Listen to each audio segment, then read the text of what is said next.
మరి నేటి మన ధ్యానాంశం ఏంటంటే సురక్షితముగా నుండుట. దేవుని స్తోత్రం. చెప్పండి, మన ధ్యానాంశం సురక్షితముగా నుండుట. మరి నిజంగా గతించిన మరి నెలలన్నీ కూడా దేవుడు మనల్ని ఎంతగానో సురక్షితముగా ఉంచాడు. మరి ఎన్నో శోధనలు ఎదురయ్యాయి, ఎన్నో బాధలు ఎదురయ్యాయి, ఎన్నో కష్టాలు ఎదురయ్యాయి, ఎన్నో సమస్యలు ఎదురయ్యాయి. అయినప్పటికీ కూడా దేవుడు తన కృపా కరుణ కటాక్షముల చేత మనం ఇంకా సురక్షితముగా ఉండడానికి ఆయన సహాయం చేస్తాడు. దేవుని స్తోత్రం. మరి నా సొంత మాటలతో కాకుండా లేఖనములను కొద్ది నిమిషాలు మనం ధ్యానం చేద్దాం. మరి సురక్షితముగా ఉండేటువంటి అంశం మీద కొన్ని మాటలు మరి మనము ధ్యానం చేద్దాం. మొదటగా యోబు గ్రంథములో నుంచి 11వ అధ్యాయము 18వ వచనాన్ని చదువుకుందాం. నమ్మకమునకు ఆస్పదము కలుగును కనుక నీవు ధైర్యముగా నుండుము. నీ ఇంటిని నీవు పరిశోధించి సురక్షితముగా పండుకొనుము. దేవుని స్తోత్రం. హల్లెలూయా. ప్రియులారా, మరి దేవుడు మరి సురక్షితముగా మరి నుండుట అనేటువంటి అంశంలో మొదటి మాటగా మనం చూసినట్లయితే నీ ఇంటిని నీవు పరిశోధించి సురక్షితముగా నుండుట చూస్తారు. దేవుని స్తోత్రం. మరి ఈ మాట మరి ఏ సందర్భంలో ఎవరితో చెప్తున్నారంటే 11వ అధ్యాయంలో 1వ వచనంలో చూస్తే ఒక ఆయన ఉంటాడు, జోపరు అనేటువంటి ఆయన. మరి ఆయన ఎవరితో మాట్లాడుతున్నాడంటే ఎంతో గొప్ప విశ్వాసముగా ఉండి దేవుని యందు భయభక్తులు కలిగి ఉండి శోధింపబడినటువంటి ఒక ఆయన, పరీక్షింపబడుతున్నాడు ఒక ఆయన. ఎవరో యోబు గారు. ప్రియులారా, అలాంటి ఆయనను దర్శించడానికి వచ్చాడు జోపర్ అనేటువంటి తన స్నేహితుడు. ఆయన ఎంత చక్కగా మరి యోబుని ఓదారుస్తున్నాడు, ఆదరిస్తున్నాడో మనం ఈ మాటలో చూడగలం. చక్కని మాట. నమ్మకమునకు ఆస్పదముగా కలుగును కనుక నీవు ధైర్యముగా నుండుము. దేవుని స్తోత్రం. హల్లెలూయా. ప్రియులారా, మరి ఇక్కడ ఆ స్నేహితుడు వచ్చి యోబు గారి యొక్క విశ్వాసాన్ని, నమ్మకాన్ని, ప్రార్థన జీవితాన్ని, భక్తిని బలపరుస్తూ ఉన్నాడు. దేవుని స్తోత్రం. ప్రియులారా, మరి చాలా గొప్ప మాట అంటున్నాడు. నమ్మకమును నాకు ఆస్పదము కలుగు. దేవుని స్తోత్రం. నమ్మకమునకు ఆస్పదమును కలుగును కనుక నువ్వు ధైర్యంగా ఉండు అంటున్నాడు. దేవుని స్తోత్రం. మరి బాధల్లో శోధనలో ఉన్నప్పుడు దేవుడు మనలను ఎంత గొప్పగా ధైర్యం ఇస్తున్నాడో చూడండి. చాలా మంది ధైర్యం కోల్పోతున్నారు. చెప్పండి, శోధన రాగానే ధైర్యం కోల్పోతున్నారు. సమస్యలు రాగానే, వ్యాధులు రాగానే, బాధలు రాగానే, కష్టములు రాగానే వారు ధైర్యం కోల్పోతున్నారు. ప్రియులారా, కష్టములో, శోధనలో, బాధల్లో మనం ధైర్యంగా ఉండాలి. ఎందుకంటే మనకి లోకములో నాన్న వారు ఎవరు లేకపోయినా నీకు నాకు కూడా ప్రభు ఉన్నారు. దేవుని స్తోత్రం. ప్రభు యేసుక్రీస్తు వారు మనకు అండగా ఉన్నారు. మరి మన ధైర్యం ఏంటంటే ఆయనే. దేవుని స్తోత్రం. మనము ఇంత గొప్ప ధైర్యం ఉండడానికి ప్రభు ఒక్కడే కారణం. అలాగే యోబు గారి జీవితంలో కూడా ఆయనంత ధైర్యముగా ఉండడానికి దేవుడే కారణం. దేవుని స్తోత్రం. ఇప్పుడు ఒక మాట మనం జ్ఞాపకం చేసుకుందాం. యోబు ఎంతో గొప్ప దైవభక్తి కలిగి ఉండి కూడా ఆయన శోధింపబడ్డాడు అంటే మరి సరి అయిన విశ్వాసం లేనివారు, సరి అయిన భక్తి లేనివారు, సరి అయిన ప్రార్థన జీవితం లేని వారి సంగతి ఎలా ఉంటుందో ఆలోచించి ఎంతో గొప్ప విశ్వాసం కలిగినటువంటి నమ్మకము కలిగిన యోబుని సాతాను శోధించింది. మరి సరి అయిన విశ్వాసము లేని వారు, మేము శోధింపబడుతున్నాం, మేము బాధించబడుతున్నాం, మాకు కష్టాలు వచ్చాయి, బాధలు వచ్చాయి, రోగాలు వచ్చాయి, సమస్యలు వచ్చాయి అంటే ఆలోచన చేయండి. మరి నీ భక్తులు ఒకసారి పరీక్ష చేసుకోండి, మీ విశ్వాసం ఒకసారి పరీక్ష చేసుకోండి పిల్లారా. మరి నీలో నాలో ఉన్న నమ్మకం ఎలాంటిది ఒకసారి పరీక్షించుకోండి. దేవుని స్తోత్రం. ఆ 2వ లైన్ అంటాడు, నీ ఇంటిని నీవు పరిశోధించి సురక్షితముగా పండుకొనుము. దేవుని స్తోత్రం. ప్రియులారా, మన ఇంటిని, మన ఇంటిలో ఉన్న వారిని సురక్షితముగా కాపాడువాడు దేవుడే. హల్లెలూయా, హల్లెలూయా. చూడండి ఇక్కడ మరి యోబు ఇల్లు ఏమైపోయిందో మనకు తెలుసు. చూడండి, యోబు ఇల్లు ఏమైపోయింది? చల్లాచెదరైపోయింది. ఎలాగా? పొలాలు, పాడి పంటలు, ఆస్తి అంతస్తులు అన్ని పోయాయి. ఆ మేడ ఇల్లు కూలిపోయింది. 10 మంది పిల్లలు చనిపోయారు. మిగిలిన భార్య యోబుని విడిచిపెట్టి వెళ్ళిపోయింది. మరి ఇల్లంతా కూడా చల్లాచెదరైపోయింది. మరి అయినప్పటికీ కూడా చూడండి ఇక్కడ ఎంత గొప్ప మాట చెప్తున్నాడో, నీ ఇల్లు, నీ ఇంటిని నీవు పరిశోధించి సురక్షితముగా పండుకొను. దేవుని స్తోత్రం. ఇదే విశ్వాసం అంటే. హెబ్రీ పత్రికలో 11వ అధ్యాయం అదే మాట్లాడారు కదా, విశ్వాసం అనేది క్రీస్తు యొక్క నిజ స్వరూపం, లేనివి ఉన్నవరకు రుజువులే ఉంది. హల్లెలూయా. మరి ఇక్కడ యోబు గారి ఇల్లు చల్లాచెదరైపోయింది. కానీ జోపరు యోబు దగ్గరికి వచ్చి చక్కని మాటలు చెప్తూ ఉన్నాడు, అతని ధైర్యపరుస్తూ ఉన్నాడు. మరి నీళ్ళంతా సురక్షితముగా ఉంటుంది కనుక దేవుని స్తోత్రం. ఇల్లు సురక్షితముగా ఉంటున్నాడు. నిజమే దేవుని బిడ్డలారా, మన ఇల్లు సురక్షితముగా ఉండాలంటే ప్రభువే కారకుడు. ప్రభు లేకుండా భార్య, భర్త, బిడ్డలు, కుటుంబం సురక్షితంగా ఉండలేదు. మరి మన కుటుంబం సురక్షితంగా ఉండాలంటే దేవుని కాపుదల కావాలి. దేవుని స్తోత్రం. మరి ఈరోజు మనం ధ్యానం చేసేటువంటి అంశం సురక్షితముగా నుండుటనే. మరి ధ్యాన అంశంలో మొదటి మాట, నువ్వు దేవుని యందు నమ్మకముగా ఉంటే నీ ఇల్లు ఎప్పుడు కూడా నిలబడది, సురక్షితముగానే ఉంటారు. అలాగే మరి ఈ 8 నెలలు కూడా దేవుడు మన ఇంటిని సురక్షితముగా కాపాడాడు. వ్యాధులు లేవని కాదు, బాధలు లేవని కాదు, శోధన సమస్యలు లేవని కాదు. కానీ ఎన్ని శోధనలు వచ్చినా, ఎన్ని వ్యాధులు వచ్చినా, ఎన్ని బాధలు వచ్చినా, ఎన్ని సమస్యలు వచ్చినప్పటికీ కూడా దేవుని యందు మనకున్న విశ్వాసము చేత, నమ్మకము చేత దేవుడు మన ఇంటిని సురక్షితముగా కాపాడాడు. దేవుని స్తోత్రం. మన ముందు 4 నెలలు మాత్రం ఉన్నాయి. ఈ 2025వ సంవత్సరం వెళ్ళిపోవడానికి 4 నెలలు ఉన్నాయి. కాబట్టి నీవులో ఇంకా గొప్ప నమ్మిక కావాలి. 8 నెలలు కాపాడిన దేవుడు 4 నెలలు కూడా నిన్ను సురక్షితముగా కాపాడుతాడని గొప్ప నమ్మకం నీలో ఉండాలి. దేవుని స్తోత్రం. ఉంచుదామా? చెప్పడమా? ఉంచుదామా? దేవుని యందు నమ్మకం ఉంచుదామా? మరి రానున్న నెల మొదలుకొని మన ముందున్న 4 నెలలు కూడా దేవుడు మనలను, మన కుటుంబాన్ని సురక్షితముగా కాపాడుతాడని మనం నమ్ముదాం. దేవుని స్తోత్రం. హల్లెలూయా, హల్లెలూయా. మరి 2వ మాటలోకి వెళ్దాం. కీర్తన గ్రంథములో నుంచి 4వ కీర్తన 8వ వచనం చదువుదాం. యెహోవా నెమ్మదితో పండుకొని నిద్రపోవుదును, నేను ఒంటరిగా నుండినను నీవే నన్ను సురక్షితముగా. దేవుని స్తోత్రం. హల్లెలూయా. క్రీస్తులో మనం నమ్మకస్తులుగా ఉంటే, దేవుని యందు భయభక్తులు కలిగి ఉంటే, మొదటిది మన ఇంటి వారందరినీ, మన ఇంటి అంతటిని కూడా దేవుడు సురక్షితముగా ఉంచుతారు.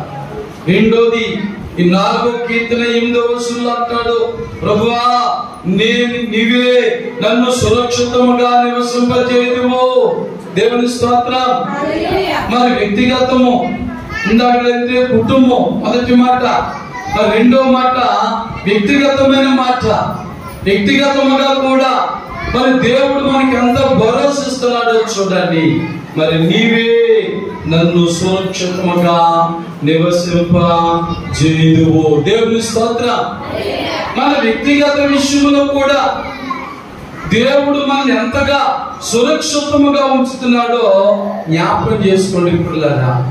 మరి నా ఎడల నీ ఎడల ప్రతి వారి ఎడల కూడా ఎన్నో అపాయములు, ఎన్నో ప్రమాదములు, ఎన్నో సమస్యలు, ఎన్నో ఇబ్బందులు పొంచి ఉన్న మరి కడవరి దినాల్లో, అంచె దినములలో మరి నీవు నేను కూడా ఎలా ఉన్నాం? ఇప్పుడు సురక్షితముగా ఉన్నాం. ఇది మన గొప్పతనము కాదు, మన గృహము, మన ఇల్లు సురక్షితం ఉండడానికి మన గొప్పతనము కాదు, దేవుని కృప. రెండవది మరి నీవు నేను కూడా ఎక్కడికి వెళ్ళినా, ఏ ప్రయాణం చేసినా, ఏ పనుబాట్లు చేసినా, ఏ ప్రమాదం లేకుండా, ఏ శోధన లేకుండా ప్రభు మనల్ని ఎంతగానో కాపాడుచున్నాడు. దేవుని స్తోత్రం.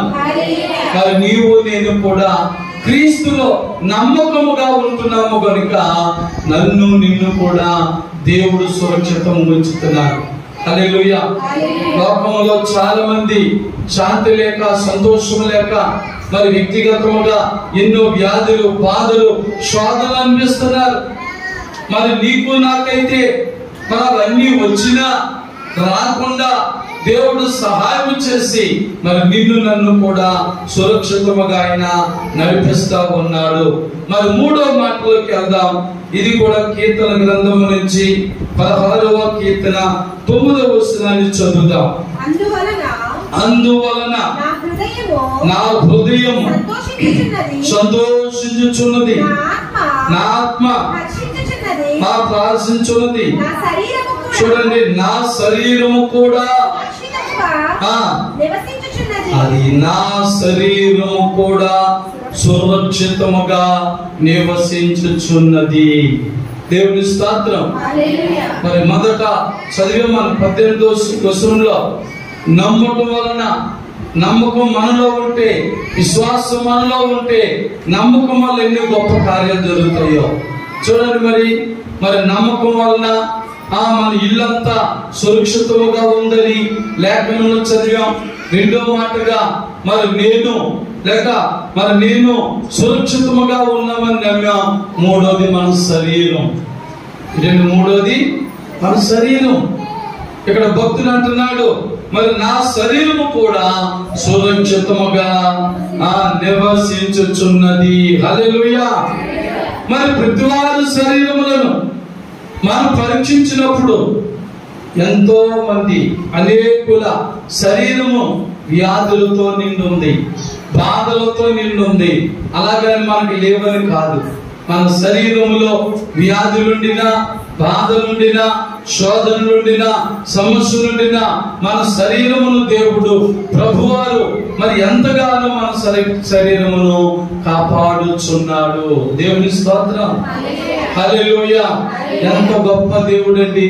గతించుచున్న ఈ 8 నెలలు కూడా దేవుడు మొదటి మాట మన గృహమును, మన ఇల్లును సురక్షితముగా కాపాడాడు. రెండోది మరి నిన్ను నన్ను కూడా సురక్షితముగా కాపాడాడు.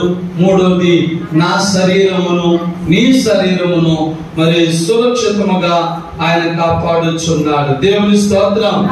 మరి 78వ కీర్తన 53వ వచనం చదువుదాం. 78వ కీర్తన 53వ వచనం. వారు భయపడకుండా ఆయన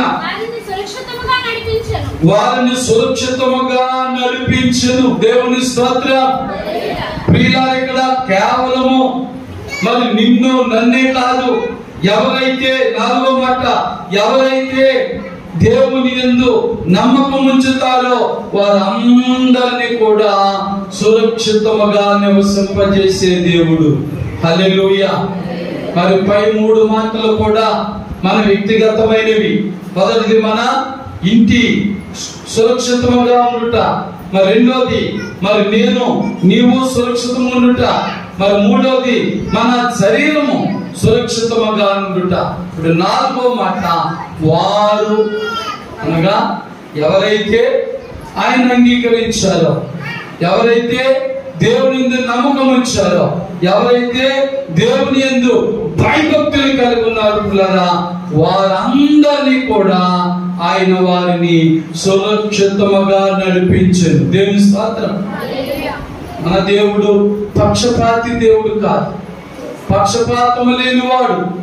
మానవులకైతే పక్షపాతం ఉండొచ్చు, లోకములో అనేకులు పక్షపాతం గలవారు ఉండొచ్చు, కానీ మన దేవుడు పక్షపాతం లేనివాడు. దేవుని స్తోత్రం. చెప్పడానికి పక్షపాతం లేనివాడు.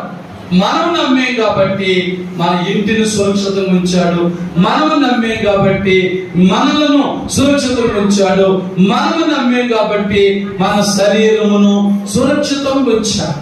మరి నాలుగో మాటలోకి వెళితే ఆయన వారిని అంటే తనందరూ అంగీకరించిరో వారందరినీ కూడా సురక్షితముగా నడిపిస్తున్నాడు. దేవుని స్తోత్రం.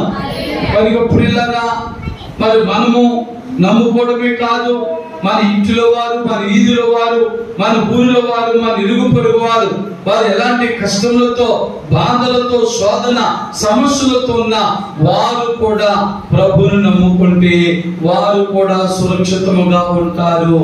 దేవుని స్తోత్రం. హల్లెలూయా, హల్లెలూయా. మరి దేవుడు మనలను సురక్షితముగా ఉంచే దేవుడు.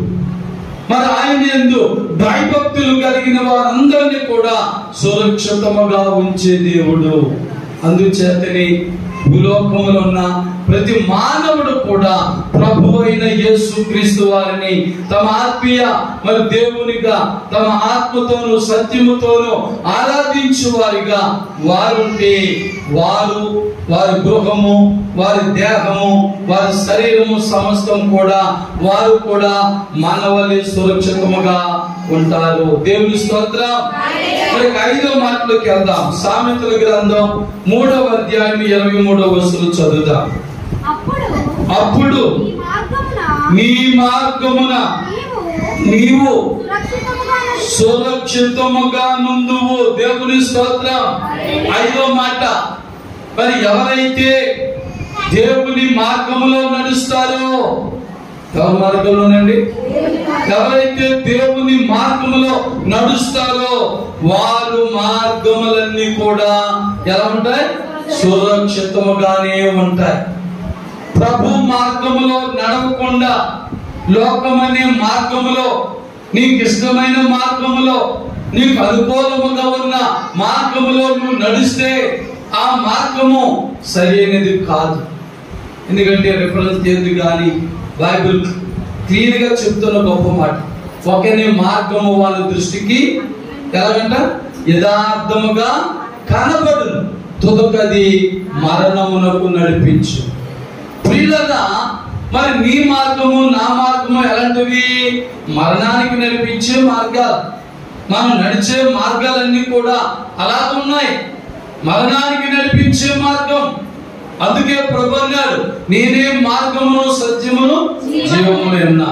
కాబట్టి మనం నడిచే లోకమనే మార్గం, పాపమనే మార్గం, మోసమనే మార్గం, వాటిలో సురక్షిత లేదు.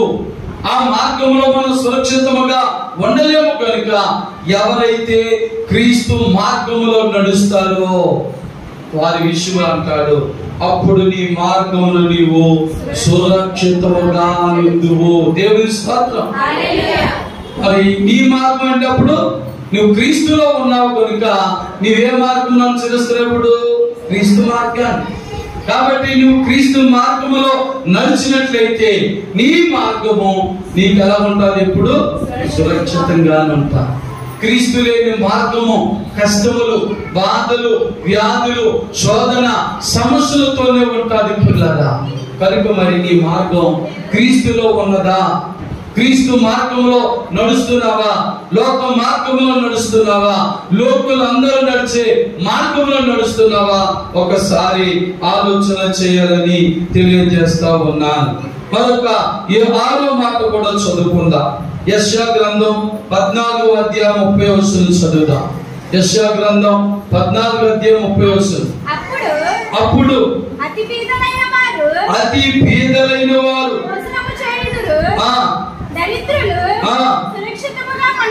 చూడండి, దరిద్రులు సురక్షితముగా పండు పొందురు. ఎవరైతే దేవుని ప్రభు మార్గంలో నడుస్తూ ఆయన యందు నమ్మకం ఉంచుతారో దరిద్రులు కూడా ఎలా ఉంటారటండి? సురక్షితముగా ఉంటారు. అంటే అలా కష్టాలు ఉంటాయని కాదు, దరిద్రులుగానే ఉంటారని కాదు. పెంట కుప్పల మీదనున్న దీనులను పైకి లేవనెత్తే దేవుడు. హల్లెలూయా. మన యేసయ్య, మనం ఆరాధిస్తున్న దేవుడు, మనం ప్రార్థిస్తున్న దేవుడు, మనం నమ్ముకున్న మన దేవుడు ఎలాంటి వాడంటే, మనం దరిద్రులమైనా, కష్టాల్లో ఉన్నవారమైనా, వ్యాధుల్లో ఉన్నవారమైనా, ఆర్థిక ఇబ్బందుల్లో ఉన్నవారమైనా సరే ఆయన మన దరిద్రతను పోగొట్టి మనలను సురక్షితముగా నివసింపజేస్తాడు. హల్లెలూయా. మనల్ని ఆశీర్వదిస్తాడు. ఏ విషయంలో అయితే దరిద్రతను అనుభవిస్తున్నామో, సరైన తిండి లేదా తిండిస్తాడు, సరైన బట్ట లేదా బట్టిస్తాడు, సరైన గృహం లేదా గృహం ఇస్తాడు, వ్యాపారం లేదా వ్యాపారం ఇస్తాడు, ఉద్యోగం లేదా ఉద్యోగం ఇస్తాడు. నువ్వు బ్రతకడానికి, నువ్వు కష్టపడడానికి ఏది కావాలో అది ఇచ్చి నీ దరిద్రతంతా పోగొట్టి నిన్ను సురక్షితముగా పరుండబెట్టువాడైన దేవుని స్తోత్రం. ఎంతో గొప్ప దేవుడండి. క్రీస్తులో లేని వారు ఎంత ధనమున్నా శాంతి లేదు, వారికి సంతోషం లేదు, నిద్ర లేదు. పిల్లగా మనమైతే దీనులమైన దరిద్రులమైన సరైన తిండి బట్ట సరైన ఇల్లు లేకపోయినా మనం ఎలా ఉంటున్నాం? సురక్షితంగా ఉంటున్నాం. రాత్రులు చక్కగా సురక్షితంగా నిద్రపోతున్నాం. ఉదయం మరలా మేలుకుంటున్నా, ప్రార్థన చేసుకుంటున్నా, మరలా మన పరిపాలన మనం చేసుకోగలుగుతున్నా. కారణము క్రీస్తు మార్గములో నడుస్తున్నాము కనుక, దేవుని యందు నమ్మకం ఉంచుచున్నాము కనుక, దేవుని యందు మనం భయభక్తులు కలిగి ఉన్నాము కనుక, దేవుని స్తోత్రం. కనుక దేన స్థితిలో ఉన్నానని గాని, అది లేదు ఇది లేదని బాధపడొద్దు. దేవుడిలాగా నువ్వు దేవుని నమ్మకం ఉంచు. తగిన సమయంలో నీ కష్టములు, నీ దరిద్రత అంతా పోగొడతారు. ఆయన పోగొట్టి నీకు సురక్షమైన జీవితాన్ని ఇస్తాడు. నిజముగా నీవు నీ చేతుల కష్టార్జితములు అనిపించినట్లుగా ఆయన దీవిస్తాడు. కనుక మరి అది లోటు లేదు ఇది లోటు లేదని బాధపడద్దు, కానీ నీ భారం అంతా యెహోవా మీద మోపి ఆయన సన్నిధిలో భారభరితమైన ప్రార్థన చేసుకో. నీ యొక్క సమస్యలన్నీ కూడా తీరిపోతాయి. దేవుని స్తోత్రం. మరి ఆఖరిగా 7వ మాట కూడా చెప్పి నేను ముగిస్తాను. ఇర్మియా గ్రంథం 33వ అధ్యాయము 16వ వచనం చదువుదాం. ఆ దినములలో యోధావారు రక్షింపబడుదురు, యెరూషలేము నివాసులు సురక్షితముగా నివసించుదురు. దేవుని స్తోత్రం. చెప్పండి ఆఖరి మాట, యెరూషలేము నివాసులందరూ ఎలా ఉంటారు? సురక్షితముగా నుందురు. ఎవరా యెరూషలేము నివాసులు అంటే? నీవు నేను. దేవుని స్తోత్రం. యెరూషలేములో ఉన్న దేవాలయములో దేవుని ఆత్మతో సత్యముతో ఆరాధిస్తున్నవా?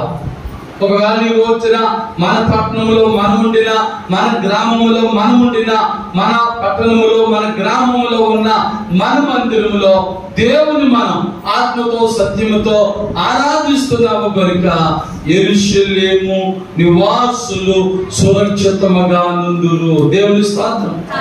అనగా దేవుని మందిరములో ఉండేవారు, దేవుని సన్నిధిలో ఉండేవారు, దేవుని ఆత్మతోను సత్యముతోను ఆరాధించేవారు అందరూ కూడా వారు వీరుని భేదం లేదు, లేదా ఆ కులం ఈ కులం భేదం లేదు. ఆ జాతి ఈ జాతి అనే భేదం లేదు, ఆ ఊరు వారు ఈ ఊరు వారు అనే భేదం లేదు. అపోస్తలుడు పౌలు అంటాడు, యేసుక్రీస్తు అందరికీ ప్రభువు. దేవుని స్తోత్రం. చెప్పండి, యేసుక్రీస్తు అందరికీ ప్రభు అయినా. కాబట్టి వారికి వీరికని కాదు. అందుకే ఇక్కడ అంటున్నాడు, యెరూషలేము నివాసులందరూ కూడా సురక్షితముగా ఉందురు. మరి నీవు నేను కూడా ఆ యెరూషలేము వారసులమైతే, ఆ యెరూషలేము సంబంధులమైతే, అనగా ప్రభు మందిర మరి వారసులమైతే దేవుని బిడ్డలారా, మరి ఆ మందిరములో ఉన్న దేవుని మందిరములో ఉన్న మరి నీవు నేను ఎప్పుడు కూడా సురక్షితముగానే ఉంటాం. దేవుని స్తోత్రం. అందుకే మనం దేవుని మందిరాన్ని ఎప్పుడు మానకూడదు. ఆదివారమైనా, శుక్రవారమైనా, బుధవారమైనా మన సంఘములో ఉన్న ప్రతి కార్యక్రమంలో కూడా సంఘ బిడ్డలుగా ప్రతి వారు కూడా వచ్చి వారి పొందులు పొందాలి. ప్రభుని ఆరాధించాలి, ప్రభుని స్తుతించాలి, ప్రభుని గణపరచాలి. మరి నీవు కూడా మరి యెరూషలేము నివాసులైపోవాలి, దేవుని బిడ్డలైపోవాలి. దేవుని భయభక్తులు గలవారు అయిపోతే మరి దేవుని మందిరములో ఉన్న వారందరూ కూడా ఎలా ఉంటారు చెప్పండి? సురక్షితముగా ఉంది. దేవుని స్తోత్రం. సురక్షితంగా నివసిస్తారు. కాబట్టి మన నివాసం అనేది క్రీస్తులో ఏర్పరచుకుందాం. మన నివాసం అనేది దేవుని మందిరములో ఏర్పాటు చేసుకుని మనము ఈ నెలే కాదు, మన ముందున్న నెలలన్నీ కూడా సురక్షితముగా ఉందాం. దేవుని స్తోత్రం. మరి దేవుడి 2025వ సంవత్సరం మరి 8 నెలలు మనలను, మన కుటుంబములను, మన శరీరమును, మనం చేస్తున్న పరిపాట్లు, మన శరీరం 7 అంశాలు. ఆ ప్రకారంగా మరి మనలను ఎంతగానో ఆయన సురక్షితముగా కాపాడిన దేవునికి ఏమిచ్చి కూడా మనం రుణం తీర్చుకోలేము. కనుక మనసారా హృదయపూర్వకంగా ఆయనకి చేతులెత్తి దేవునితో చెప్దాం, హల్లెలూయా, హల్లెలూయా, హల్లెలూయా, హల్లెలూయా. అంతకంటే ఆయన మన దగ్గర నుంచి కోరుకునేది ఏమీ లేదు. దేవుని ఆత్మతో సత్యముతో ఆరాధించమని కోరుకుంటున్నాను. మరి నీవు నేను కూడా ఈ ప్రకారముగా క్రీస్తులో మనముండి, ఆయన మందిరములో మనముండి, ఆయన యందు నమ్మకం ఉంచినంత కాలము కూడా నీ కుటుంబమైనా, మరి నీవైనా, నీ శరీరమైనా, నీ యొక్క మార్గమైనా, లేకపోతే నీ ఇరుగు పొరుగు వారైనా, నీ బంధుమిత్రులైనా, నీ మార్గాలైనా, మరి క్రీస్తు మందిరములో ఉన్న ప్రతి వారు ఎల్లవేళ కూడా సురక్షితముగానే ఉందురు. దేవుని స్తోత్రం. ఈ సమయంలో మనం మోకరించి ఒక్క నిమిషం ప్రభుని ప్రార్థన చేద్దాం. ముందుగా దేవునికి కృతజ్ఞతలు చెప్దాం మోకరించి. ప్రభువా, 8 నెలలు కూడా నన్ను, నా కుటుంబాన్ని, నా మార్గములను, నా దేహమును, నా శరీరమును కూడా ఎంతో సురక్షితముగా ఉంచిన తండ్రి నీకు వందనాలు. రేపటి నుంచి నైనా సెప్టెంబర్ 1వ తారీఖులోకి అడుగు పెట్టబోతున్నాం ప్రభువా. మా ముందున్న నెలంతా, మా ముందున్న 4 నెలలు కూడా సురక్షితముగా నన్ను, నా కుటుంబాన్ని కాపాడి రక్షించి మళ్ళా 2026వ సంవత్సరంలో ప్రవేశపెట్టే ఆయుష్, ఆరోగ్యము, మీ శాంతి, సమాధానం నాకు దయచేయు ప్రభువని అందరూ ప్రార్థన చేసుకుందాం. పిల్లరా, ప్రేమమయుడా యేసయ్యా, మీకే వందనాలు, స్తోత్రాలు. మీ మహాకృప, కరుణ, కటాక్షములను బట్టి వందనాలు తండ్రి. నాయనా, నా సంఘమును, నా కుటుంబమును, మరి నన్ను, నా దేహమును, నా శరీరమును, నా మార్గములను నాయన గతించిన ఈ 8 నెలలు కూడా సురక్షితముగా ఉంచినందుకు వందనాలు ప్రభువా. నా ముందున్న, మా ముందున్న, మా సంఘం ముందున్న ఆ 4 నెలలు కూడా మా నమ్మకాన్ని బట్టి, మా విశ్వాసాన్ని బట్టి, మేము నడిచే నీ మార్గమును బట్టి ప్రభువా ఎల్ల వేళలో కూడా మెదుగో తండ్రి సురక్షితముగా ఉంచుతామని నమ్ముచున్నా. అటువంటి కృప, కరుణ, కటాక్షం మాకు దయచేయండి దేవా. వచ్చే ఆదివారం ప్రభు వల్ల ఆరాధన తండ్రి నాయన సెప్టెంబర్ నెల 7వ తారీఖు నాయన మొదటి ఆదివారంలో ప్రవేశించుచున్నాము కనుక మరలా గొప్ప శాంతి సమాధానం మాకు దయచేసి నడిపించాడు. మరి ఇదిగో తండ్రి, అద్భుత కార్యములు చేత మమ్మల్ని, మా కుటుంబం, మా సంఘములు దీవించమని యేసు క్రీస్తు పరిశుద్ధ నామములో ప్రార్థించి వేడుకొనుచున్నాము తండ్రి. ఆమేన్. దేవుని స్తోత్రం.